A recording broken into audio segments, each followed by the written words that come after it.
उत्तराखंड में आपदा की चेतावनी, बड़े खतरे का संकेत दे रही है पिघलते हुए ग्लेशियरों से बनी हुई झीलें। नमस्कार दोस्तों, एक बार फिर से स्वागत है आप सभी का प्यारा उत्तराखंड में। इस पूरी खबर के ऊपर आपको विस्तार से बताएंगे कि किस तरह से उत्तराखंड में जो अब ग्लेशियर पिघल रहे हैं, जिस तरह से गर्मी इस साल पड़ी है उसके कारण जो ग्लेशियर पिघल रहे हैं, उनसे जो झीलें बन रही हैं, अब उसमें आपदा की चेतावनी फिर से जो साइंटिस्ट हैं, वैज्ञानिक हैं, फिर से दे रहे हैं। केदारनाथ 2013 की आपदा हमने देखी कि किस तरह से एक झील ने पूरे केदारनाथ से लेकर ऋषिकेश तक तबाही का मंजर लाके खड़ा कर दिया। क्या उसी तरह का कोई बड़ा खतरा फिर से उत्तराखंड के ऊपर मंडरा रहा है? वैज्ञानिक इस बारे में क्या कह रहे हैं? उत्तराखंड के ग्लेशियरों के पिघलने से कई नई नई झीलें बन रही हैं, जिसमें से कुछ की वैज्ञानिक जो है वो लगातार मॉनिटरिंग कर रहे हैं। वैज्ञानिकों का मानना है कि इसमें से कुछ झीलें बड़े खतरे का संकेत भी दे रही हैं। भागीरथी कैचमेंट में स्थित खतलिंगा ग्लेशियर के तेजी से पिघलने के कारण जो भिलंगना झील है उसका आकार बढ़ रहा है। पिछले 47 सालों में भिलंगना झील का क्षेत्रफल 0.38 स्क्वायर किलोमीटर बढ़ा है, जो कि 4,750 मीटर की ऊंचाई पर स्थित है। जैसे कि आप सभी को पता है कि ग्लोबल वार्मिंग के प्रभावों का सामना पूरी दुनिया कर रही है और इसका सीधा असर हिमालय के ग्लेशियरों पर भी दिख रहा है।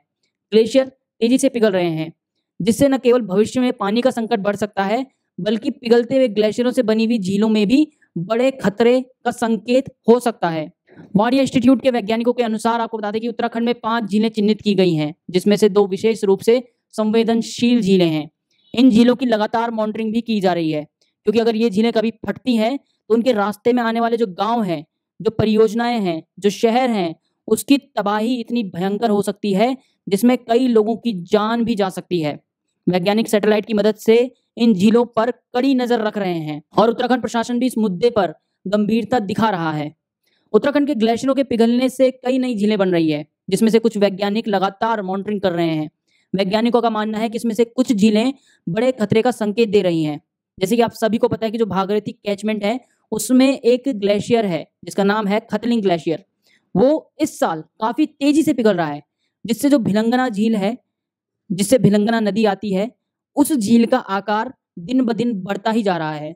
पिछले 47 सालों की बात करें तो जो भिलंगना झील है उसका क्षेत्रफल लगभग 0.38 स्क्वायर किलोमीटर बढ़ा है, जो कि 4750 मीटर की ऊंचाई पर स्थित है। सैटेलाइट के द्वारा इस झील के एरिया का पता चला है, लेकिन अभी इसकी गहराई और उसमें जमा पानी की मात्रा का कोई सटीक आंकड़ा साइंटिस्टों के पास भी नहीं है। उत्तराखंड की बात करें तो उत्तराखंड की वसुधरा झील और भागीरथी झील समेत अन्य 3 झीलों पर भी मॉनिटरिंग बढ़ा दी गई है। आपदा प्रबंधन के सचिव रंजीत सिन्हा ने बताया है कि जल्द ही वसुधरा झील की मॉनिटरिंग के लिए आईटीबीपी, एनडीआरएफ, जीएसआई और एनआईएच सहित विभिन्न वैज्ञानिकों की एक टीम भेजी जाएगी, जो वहां पहुंचकर झील की वर्तमान स्थिति का अध्ययन करेगी। अगर झील से खतरा महसूस हुआ तो झील को पंचर करके धीरे धीरे से पानी निकालने का काम भी किया जाएगा, ताकि किसी बड़े खतरे का या किसी बड़े हादसे से बचा जा सके। इसके अलावा आपको बता लें कि पिथौरागढ़ में भी 3 हाई रिस्क वाली झीलों को चिन्हित किया गया है। आपदा प्रबंधन सचिव रंजीत सिन्हा के अनुसार इन झीलों की स्थिति को देखते हुए डिस्चार्ज क्लिप पाइप लगाए जाएंगे, जिसकी मदद से झीलों का पानी धीरे धीरे से निकाला जा सके। जैसे कि आप सभी को पता है कि जून 2013 में उत्तर भारत में भारी बारिश के कारण जो उत्तराखंड में बाढ़ और भूस्खलन की स्थिति पैदा हो गई थी, इससे हरियाणा, दिल्ली और उत्तर प्रदेश तक के राज्य भी प्रभावित हुए। बाढ़ के कारण जान माल की भारी नुकसान भी हुआ और बहुत से लोग बाढ़ में बह गए और हजारों लोग बेघर हो गए। 24 जून 2013 के अनुसार इस भयानक आपदा में 5000 से ज्यादा लोग मारे जा चुके थे। बहरहाल 2013 वाली आपदा दोबारा से उत्तराखंड में न देखनी पड़े, उसके लिए वैज्ञानिकों ने जो ग्लेशियर से उनके पिघलने के कारण जो झीलें हैं जिनका आकार बढ़ रहा है और जो नई झीलें बन रही हैं, उनकी मॉनिटरिंग करना शुरू कर दिया है। फिलहाल के लिए प्यारा उत्तराखंड में इतना ही। जय हिंद, जय भारत, जय उत्तराखंड।